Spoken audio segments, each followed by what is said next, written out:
And I'm going to show you this preview, and you guys are all going to go and watch it sometime this week, all right? So let's watch this real quick. You prayed and believed. Do you hate God? God's not there, he's surely alive. He's living on the inside.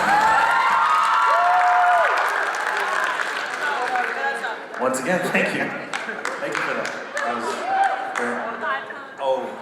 again, my bad. All right. So listen, check it out. Go watch it. You're going to love it. And then text everybody in the world, God's not dead. I've only gotten that text 600 times since the beginning of that movie. Okay. Well, listen, the reason I wanted to do two things and show you that preview. I want to show you that preview because I do believe that you guys all should watch it. But I also want to kind of introduce this message tonight because I want to give you a preview. All right, before I get into my message, I'm going to give you a little bit of a preview. And I want you to decide tonight, right now, whether you're actually going to listen and try to apply some of the things that we talk about tonight, or if you're just going to kind of tune me out and you know, like you do every other week, and fall asleep during my message, okay? And so I'll give you the preview, and then you decide for yourself. In the meantime, I have some notes over here with some fill in the blanks, and if you choose to listen, you choose to follow along, then you can follow along on one of these sermon notes, and maybe it'll help you, okay?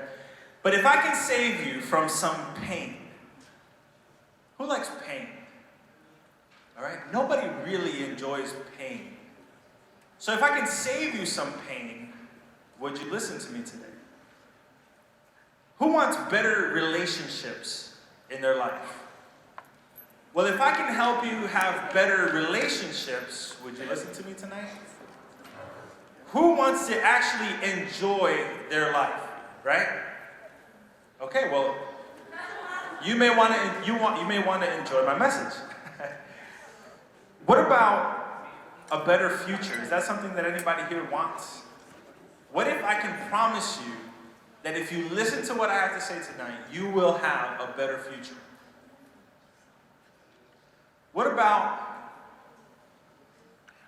a stronger relationship with God?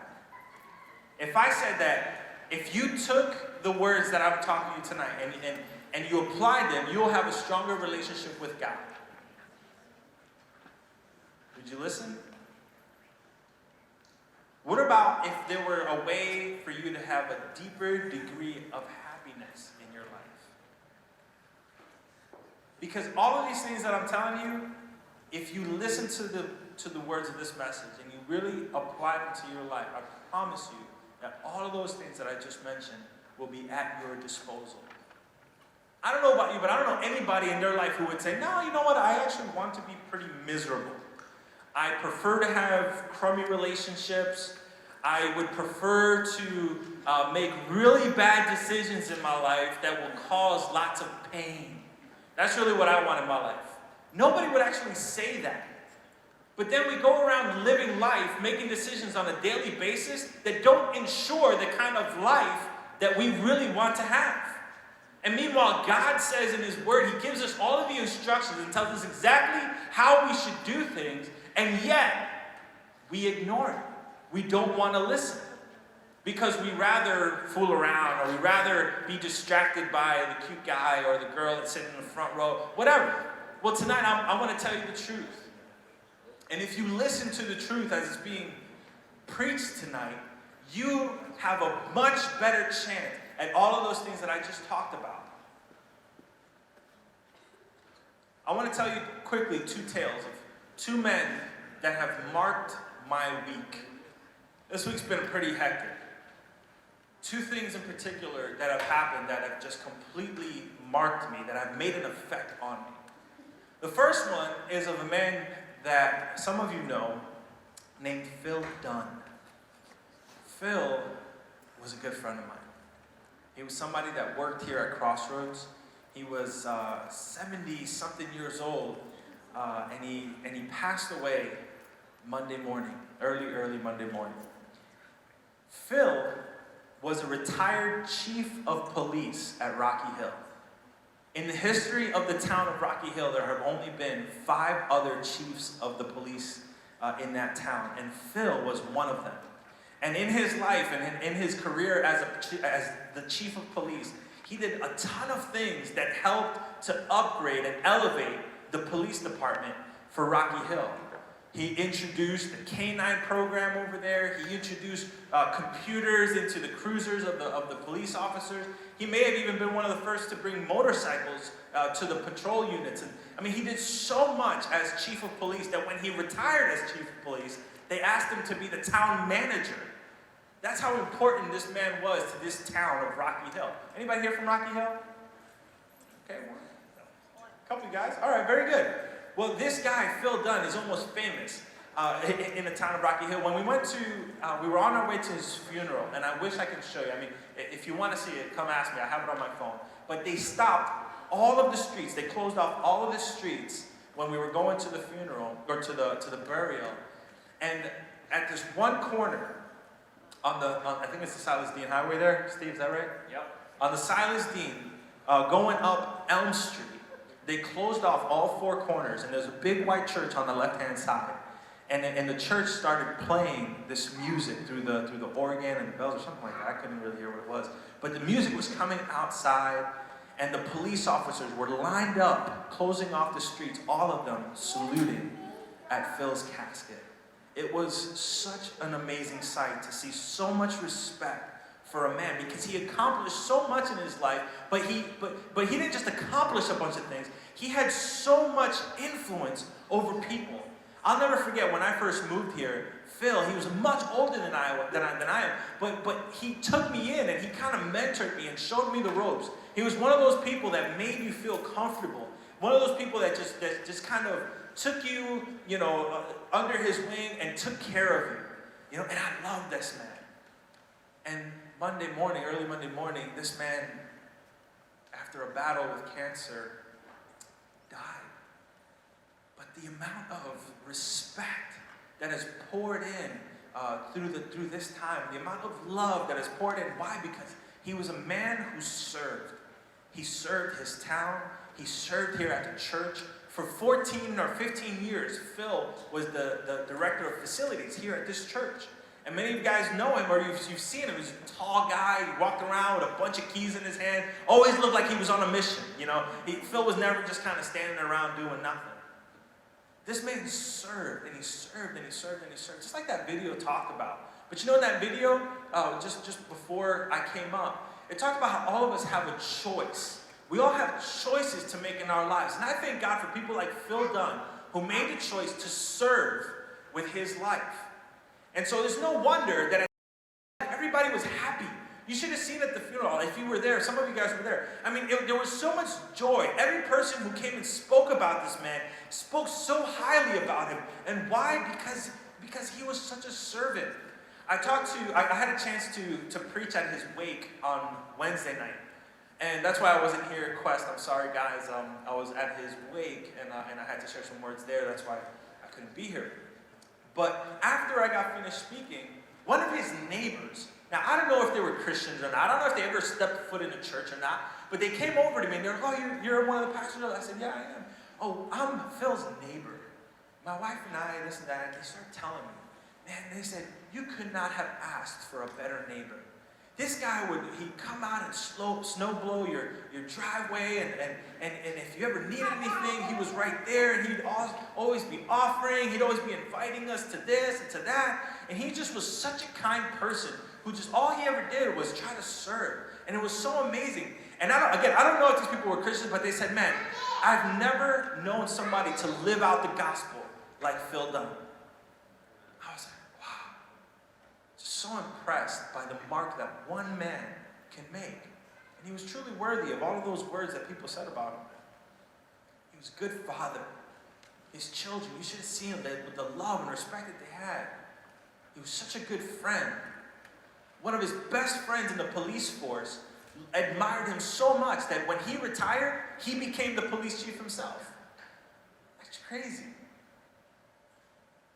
And he was a great co-worker. Good man. When I look at the end of my life, I want to be like that, But then there was another man that I want to tell you, and many of you guys know this man. And many of you guys came in tonight with a very heavy heart because of some news that you've been exposed to or that you've heard. And this man is Lorenzo. Many of you guys know Lorenzo. He's grown up in this church. And if you remember a few months ago at one of the split, one of the breakups, he talked about his struggle to make good decisions and how in the past, his poor decisions landed him into some trouble, but he was really trying to learn from those decisions. Well, sometimes people struggle with decision making, and instead of choosing right things, they still make wrong choices, and those choices over and over and over again land you into deeper consequences. And unfortunately, right now, Lorenzo is suffering the consequences of some bad choices. And if you know what's happening, I don't need to publicize what's going on, but I need to ask you to pray for Lorenzo. Pray that he will learn and from some of his mistakes, but also pray for his family and pray for his friends. If you're a friend of his, I know that you're hurting today because Lorenzo is somebody who I care deeply about, and I heard over the situation that's going on with him. But there's a difference, you see, when you make good choices, your life produces a kind of fruit that when the world tastes it, it tastes good. And then there's a different type of life that when you don't know how to make good choices, the fruit of that life turns really bitter and sour. And when people see it, when they taste it, they repel it. I'm sure Lorenzo now lives with some regrets. I'm sure that right now he feels all kinds of regret. But he's not alone. Because who of us are without regret? Let me ask you, is there anything in your life that you have ever regretted? Of course there are. I know there's some hard people in the crowd that, I don't regret nothing, man. Shoot. Okay?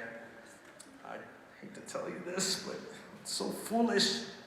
If you're a real person, then you have regret. Why? Because we're not perfect.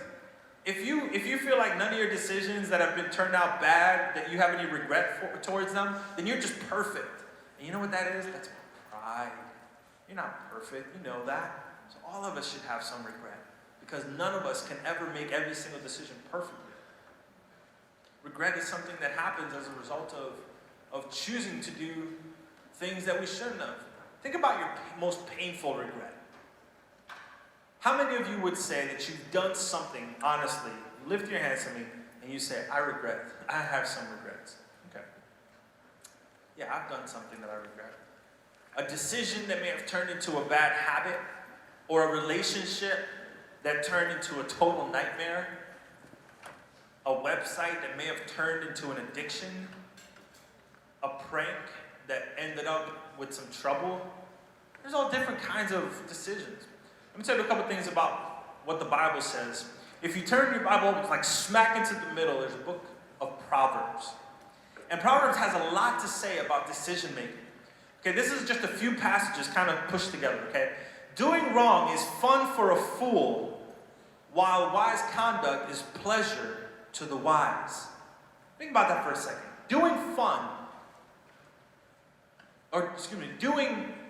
wrong is fun for a fool. But wise conduct is pleasure to the wise. Wise people think before they act. Fools don't, and they even brag about it. The wise look ahead to see what's coming. But fools, they deceive themselves. What does that mean? Sometimes we get involved in things and we know what they're going to end up into. And other people around us know exactly how your story is going to end up. Why? Because you can see down a person's life. You can see down the road of a person's life, the direction that they're going, and you know that it's heading towards something that is not going to turn out for their good. And that's why sometimes you catch me talking to you guys about different things. I'll catch you in the hallways and be like, listen, man, I just want to tell you something.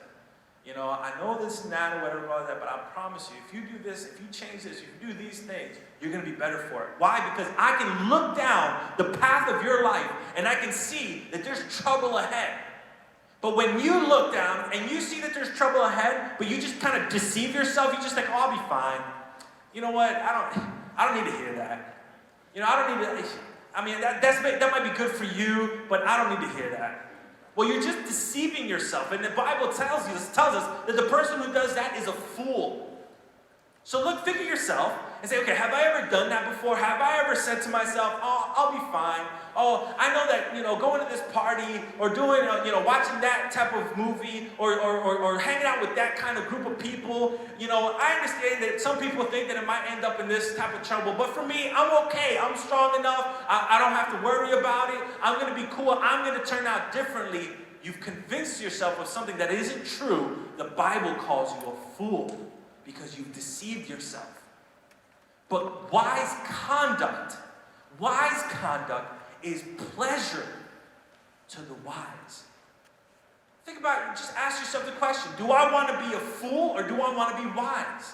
Do I want to see trouble coming ahead and make preparation for that's going to happen? Maybe turn around, go a different direction? Or am I going to be the one who sees trouble ahead and just keeps rolling like it's all good and I'm going to be fine?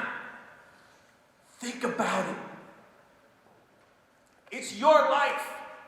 And when you think about the things that you want to do or the kind of life that you want to have, your decisions are the ones that make up exactly the direction that you're going to go in. Let me tell you a couple of things about decision making. A few things that are very important that you need to understand. And all of us know these things, but we kind of have to pull them into focus, okay? First thing is, as you grow, so do the consequences of your choices.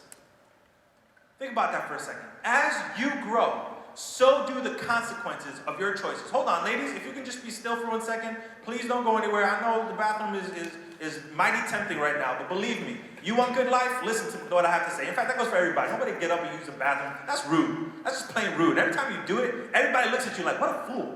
Why? Because you're ignoring the word of God. Don't do that. Don't do that. That's foolish. All right? Sit down and listen. Okay? Shut up, because you've done it too. Listen, as you grow, so let me tell you the difference, right? My little Levi, he can be chilling on his little tricycle, just running around, whatever, little juice box in his head, whatever. He can be crashing into stuff. It's okay. You know what? It's okay. He can drink and drive. It's not a big deal. Because the consequences is not great. But as he gets older, if he starts drinking beers while he's driving his car, that has a different consequence. And he can't just say, oh, it's okay, Dad, he'll clean up my mess, no biggie. No, as a young kid grows up, they have to learn that the consequences of their actions grow bigger and stronger and longer than when they're children. And that's something that you have to understand. Let me give you a couple of examples. It's a little thing to steal change from your mom's purse when you're a little kid. Okay, who hasn't done that, right? You want some candy, whatever, at the school store, right? And you just kind of, she don't look good, it's just a quarter. You take it, right? That's no big deal. When you're little, you think, oh, what's the worst that could happen? Mom's not gonna chop my arm off. She might if she's Puerto Rican. But listen, but it's another thing to steal from the company that you work for. Right? Stealing change when you're a kid is nothing, but when you start stealing from the company that you're working for, now there's consequences. And so again, the consequences grow as you get older. For some of you think, oh, it's okay for me to cheat on this test or cheat on my homework. And I talk to you guys about this all the time. It ticks me off because you're Christian people. You should set a better example. Oh, well, if I do somebody else's homework, I'm just helping them. Doesn't Jesus want me to help people? I'm just helping them. Well, why can't they help me? I'm needy. Don't you want people to help the needy? Listen, so you cheat on your test, you cheat on your homework, but what about when you get older and your spouse is cheating on you? What are you going to say then? Oh, well, it's okay. They're just getting some help. They're needy, so really? No, you see, it doesn't work like that. So let me ask you a question. Okay, listen. So let me ask you a question. Listen, follow me here. Is cheating wrong? Yes. Enough said. Listen, again, as you grow, the consequences of your choices. All right, listen, come back, everybody, pull up. All right.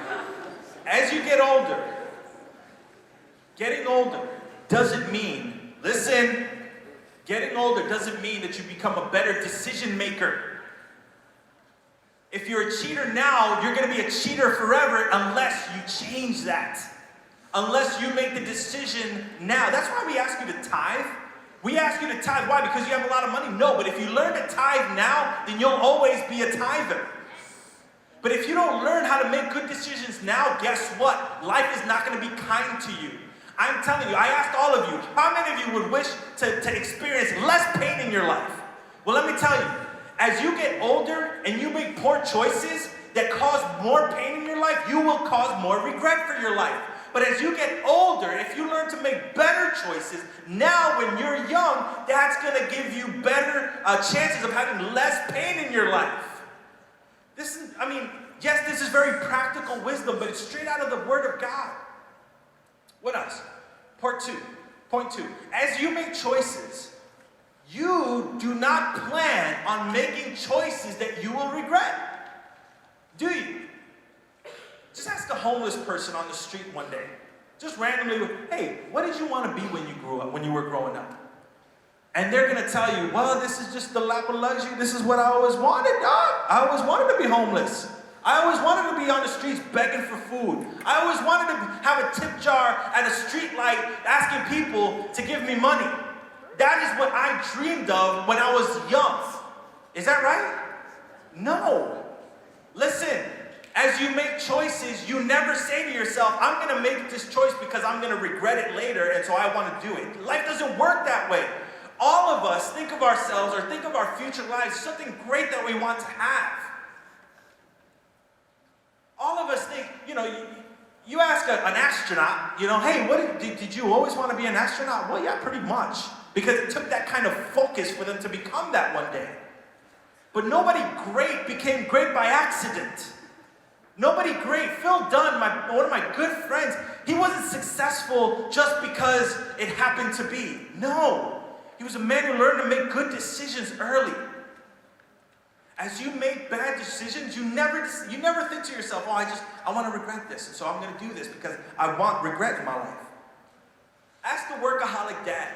Hey man, when you got married and when you said your vows to your wife, did you think that you would never tuck your kids in at bed at night and that you would never have quality time with your wife and that you'd end up having an affair and that you'd end up splitting the whole family, that you'd end up causing all this pain for your children? Did you plan that? No, they never planned that. People who end up in sticky situations never plan for those things to happen. But they didn't plan for them not to happen either. And that's a problem. Or what about the Aaron Hernandezes of this world? Hey Aaron, did you plan on becoming a successful millionaire and then killing somebody and losing your whole life? Did you really plan that? No. And there's people whose lives are just that way.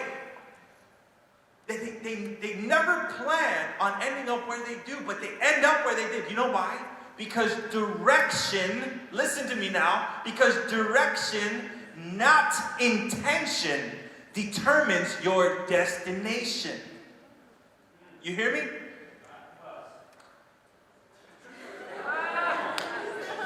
Listen, you can have good intentions. You can intend, you know what? This is like me when I was in high school. Oh man, yeah, I'm definitely gonna ace that test. I am definitely gonna do my homework. I am definitely gonna get straight A's.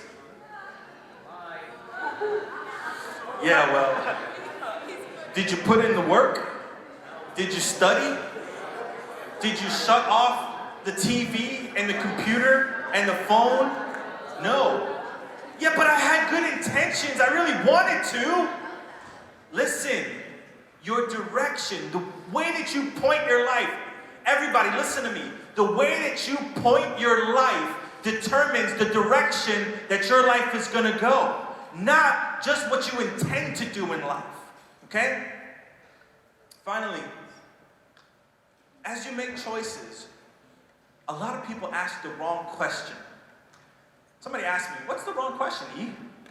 What's the wrong question, E? I'm glad you asked. The wrong question is, well, is there anything wrong with this? There's nothing wrong with this, right? There's nothing wrong with this. I'm fine. Listen, when you start having to justify your decision making, then you're already on the wrong direction. When sometimes we live in this life and we try to get so close. We try to straddle the fence of good and evil, and we think, well, I'm still on the good side, and so I must be fine. But you're not. When you start asking yourself, well, if there's nothing wrong with this, if you have to ask that question, then yes, there is something definitely wrong with it. Definitely do something else very, very quickly. Because there is a better question that you should be asking. You should never ask yourself, is this the wrong thing to do? No. But if you ask this other question, I promise you, your life will be much better, happier, with more peace, with more joy, with more success than any other question that you ask yourself when you're making decisions. Do you want to know what that question is? No, it's not WWJD. No. The question that you need to ask yourself as you're walking through life is, what is the wise thing to do? What is the wise thing to do?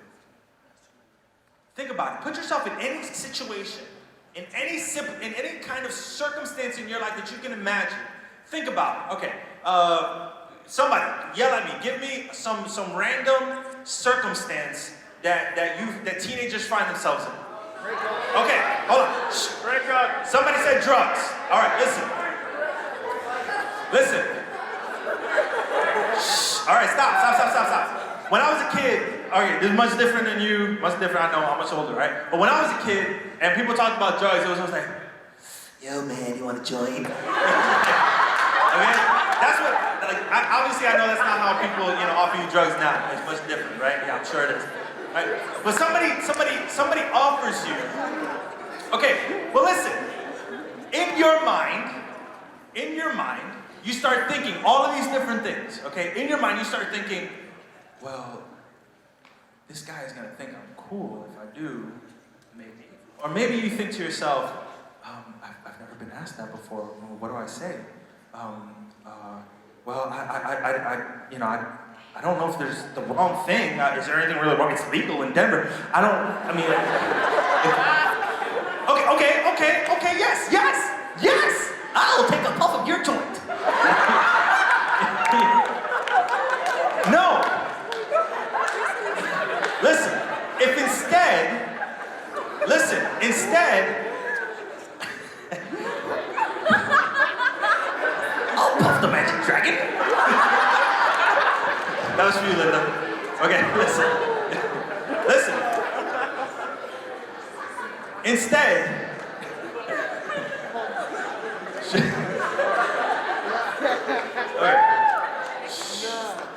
Instead, if you ask yourself, what is the wise thing to do? What is the wise thing to do? If you ask yourself, what is the wise thing to do? You know what's going to come into your head? Okay, well, is it wise of me to smoke or to do drugs or to engage in this or that? Is it wise of me to do this? Okay, well, what does it mean to be wise? Okay, well, what kind of trouble am I going to get in? What kind of repercussions are there going to be? It's going to be nothing but negative. You start looking down the road of your life. Okay, if I start doing this right now, what is that going to lead to? That's only going to lead into all kinds of nonsense. You know what? That's easy. No, I don't want. No, I don't. Why would I? That's foolish. Look down the road and see where that's headed. I'm gonna end up addicted? Oh no, I'm not, yo. I ain't gonna be addicted. No, I'm cool, man. Yes, you are. You're only gonna lead into doing other things that are gonna be even more and put you in a more compromising situation. Okay? So, what is the wise thing to do? Obviously, don't do drugs. Give me another one. Give me another situation. Gossip. All right. So, friend calls me on the phone, and they're livid because, gosh, Sally wore the same shirt as me. I know. And I'm a dude, so that's weird. No, listen. Okay. So you can start thinking to yourself, all right, well, you know what? She's pretty upset at this girl, so I'm just gonna jump in and she's my friend. So I'm gonna defend her. I'm gonna validate her feelings. Yeah, you know what? That person is a right? Or you can think of yourself, okay, what is the wise thing to do here? What is the wise thing to do here? Listen, the reason I say don't ask yourself what Jesus would do is because we can never do what Jesus did. The truth is he was, 100% God, okay? And I'm not, right? Now, it's good to think, okay, keep that in perspective. How would Jesus respond to this? That is a part of, asking the question, what is the wise thing to do here? But okay. And don't get it all theological. Oh, God, Jesus said he'll do greater things through the Holy Spirit. Yes, he did. We're talking about two different things here, okay? Don't worry about that. We're talking about miracles and all kinds of theological stuff, and we ain't going to get into it right now. But if you engage that person, if you start engaging down that road, you start looking down the road and you start thinking to yourself, okay, somebody else is probably going to hear about what I'm saying now, and then I'm going to be at odds with Sally, and then she's going to be mad at me, and then that's going to ruin my testimony, and people are going to start looking at me like I'm the two-faced, nobody's going to trust me. Dude, is that the destination that I want to go to? Is it? No. Hey, you asked the question. I'm answering your question. You ain't even listening to me. Come on now. Yeah, okay. Listen. Guys, I promise you start asking yourself, what is the wise thing to do? Your life will start changing so remarkably. I'm going to quit now. I want you guys to get into your small groups. Don't move anywhere yet. I'm going to tell you where to go and how to get there. Okay? But I want to tell you guys something. Listen. As you are thinking about, and you should be thinking about, where do I want my life to end up? There's two very, very simple things that determine the course of your life. Number one is God's grace. Beyond the shadow of a doubt. God's grace is so amazing. And he loves you so much, and he wants the very best for you. And in every situation that you don't mess up, I promise you, God will bless you. For every right decision that you make, God will bless you. He will be so with you. He always is with us. But God cannot erase the consequences of our sins because we live in a natural world. And so every time we make a poor choice, we must suffer the consequence because that's in his word. So the two things that will lead your life, God's grace and your choices. So as you choose, make wise choices. Are you hearing me? Okay. I'm going to ask all of the small group leaders to come